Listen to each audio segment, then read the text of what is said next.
Il s'agit non pas de faire en sorte que le modèle du ski alpin disparaisse, bien au contraire. Il s'agit pour nous de faire en sorte qu'il y ait cet équilibre qui se fasse entre un modèle économique qui est un modèle économique qui tourne toujours, mais un modèle économique qui petit à petit doit se voir complété par un autre modèle qui lui est plus résilient et fait en sorte qu'on prenne en charge tout simplement ces changements climatiques par de la diversification.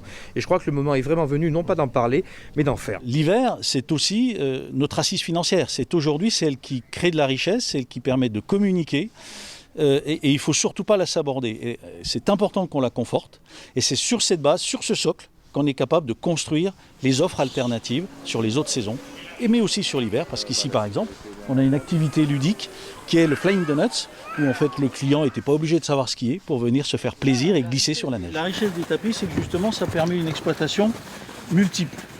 On a été-hiver, et puis surtout on a skieurs et piétons. Un mot d'ordre donc, la diversification. Si la station de Vermetron a fermé définitivement ses pistes au ski alpin cet hiver pour se reconvertir vers un tourisme 4 saisons, les autres stations vosgiennes n'ont pas attendu la crise sanitaire et l'arrêt des remontées mécaniques pour développer leur offre touristique.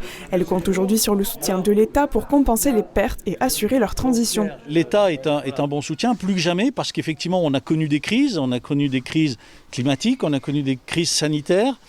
Et l'État a bien conscience que les territoires montagnes sont des territoires fragiles, où l'industrie ne se porte pas toujours bien. Le chiffre d'affaires généré par les activités de diversification, à ce stade, ne permettent pas de compenser. Donc tout l'enjeu, c'est d'arriver effectivement à trouver de nouveaux équilibres économiques.